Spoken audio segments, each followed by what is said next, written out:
সত্যিই তো। আরে ডুবুরি নেমেই জলের তলায় কিছু পেলো না, এ ছেলে আর কি পাবে? ধুর, তুমি যে কেন মেয়েটার কথায় ঝাঁপ দিলে গোরাদা? মেয়েটা ঝাঁপ দিত, মরতো, সবার প্রাণ জুড়ত, তা না।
গেল রে, একটা বই খুঁজতে গিয়ে এই দিঘিতে বেঘরে প্রাণ নিল মনে হয় ছেলেটা।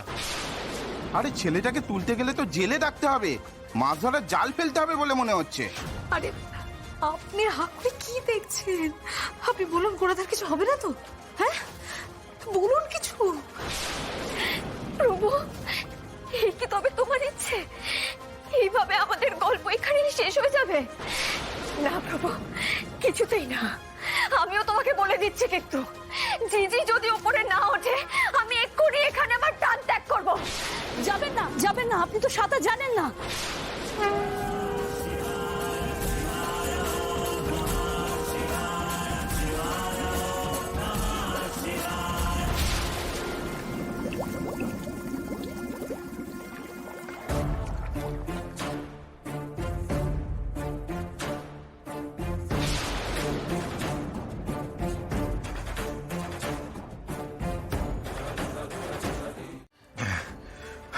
পেয়েছি অদ্বিতীয়া, এই এই সিন্দুকটা জলের তলায় ছিল।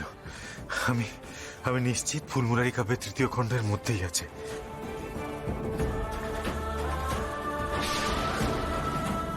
কিন্তু জিজি, এর মধ্যে যদি ফুলমুরারি কাব্যের 3য় খণ্ড থাকে তাহলে তো জল ঢুকে এতদিনে সে বইটা নষ্ট হয়ে গেছে।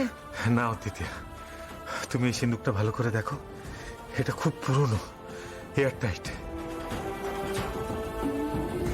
আগেকার দিনে এরকম সিন্ধুকেই মানুষজন নিজের পুঁথিপত্র প্রিজার্ভ করত। আমি আমার বাড়িতেও এরকম দেখেছি। এই দেখো, এই যে ডালাটা, এটা যখনই বন্ধ করা হয় এর ভেতরে হাওয়া, বাতাস, জল কিচ্ছু ঢুকতে পারে না।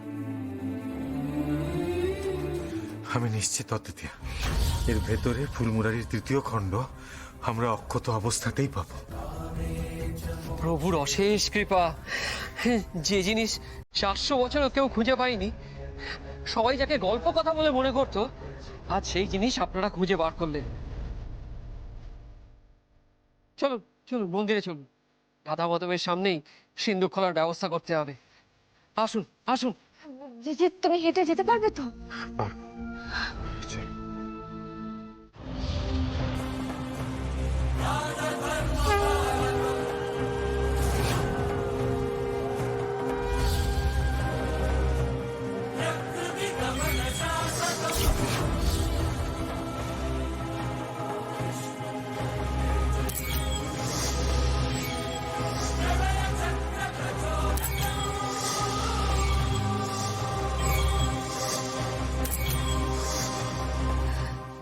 দেখলে জিজি, দেখলে?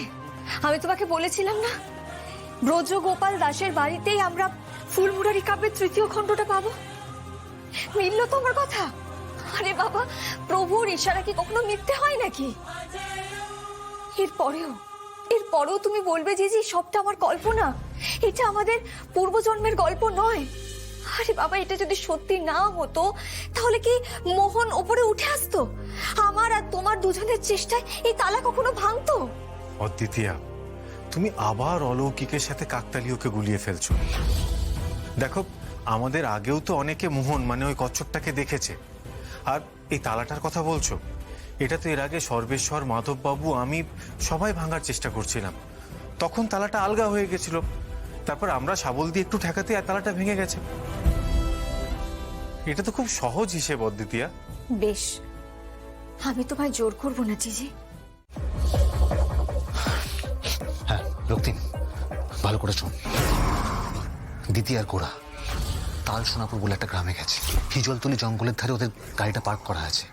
আর আমার ধারণা ওরা খুব তাড়াতাড়ি সেখানে পৌঁছবে। ওদের হাতে একটা বই রয়েছে। তুই তো ছেলেদেরকে বল ওই দুজনকে মেরে ওই বইটা আমার হাতে তুলে দিতে, বুঝতে পেরেছিস? আরে না রে বাবা, কোনো গুপ্তধন নয়। তুই তো জানিস আমি অ্যান্টিকের বিজনেস করি। আর ওই বইটার আর্কাইভাল ভ্যালু রয়েছে। তাই যেমন করে হোক ওই বইটা কিন্তু আমার চাই রক্তিম। হ্যাঁ, অফকোর্স তুই তো কমিশন পাবি, এটা বলার মতো কিছু ব্যাপার। বুঝতে পেরেছিস? এখন রাখছি আমি। হ্যাঁ,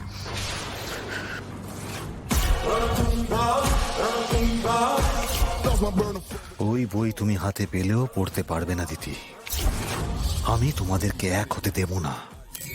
ফুল মুরারি কাব্যের তৃতীয় খণ্ডটা আমি আপনার আগে খুঁজে বার করব। মহাপ্রভুর সামনে দাঁড়িয়ে যে চ্যালেঞ্জ তুমি করেছিলে, সেই চ্যালেঞ্জ তুমি জিততে পারবে না। আমি তোমাকে জিততে দেব না।